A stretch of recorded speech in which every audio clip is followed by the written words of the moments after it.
క్రైస్తలో ఈరోజు దేవుని యొక్క వాగ్దానము సామెతల గ్రంథము 11వ అధ్యాయం 20వ వచనం. యథార్థంగా ప్రవర్తించేవారు ఆయనకి ఇష్టలు. దేవుడి వాక్యం నిలిచినగాక. ఆమేన్. అవునండి, ఎవరైతే యథార్థంగా ప్రవర్తిస్తారో, యథార్థంగా ప్రవర్తించేవారు నాకు ఇష్టలని దేవుడు ఈరోజు మనతో మాట్లాడుతున్నాడు.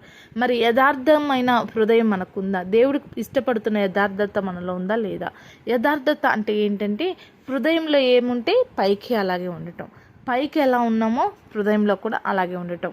మరి చాలామంది జీవితాల్లో మనం చూస్తున్నట్టయితే హృదయంలో ద్వేషము, కోపము, అసూయ అన్నీ పెట్టుకొని పైకి మాత్రం చాలా ప్రేమగా మాట్లాడుతూ ఉంటారు, ప్రేమ ఉన్నట్టుగా నటిస్తూ ఉంటారు. అది దేవుడికి ఇష్టం లేదండి. దేవుడు యథార్థతను ఇష్టపడుతున్నాడు. నీ హృదయంలో ఎలా ఉందో పైకి కూడా అలాగే ఉండు. హృదయంలో ద్వేషం ఉంచుకొని పైకి ప్రేమ నటించవద్దు.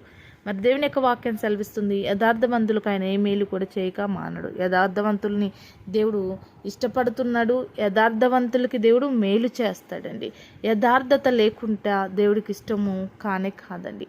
కాబట్టి ఈరోజు దేవుడికి ఇష్టపడే యథార్థత మనలో ఉందా? ఒకసారి మనం జ్ఞాపకం చేసుకొని ఆ యథార్థత మనలో లేకపోతే, దేవుడు యథార్థ పరులను ఇష్టపడుతుండగా ప్రభా అటు యథార్థత నాకు దయచేయండి, యథార్థంగా నేను అన్ని విషయాల్లో ఉండే కృప నాకు దయచేయండి ప్రభా అంటూ ప్రార్థన చేసుకుందాం.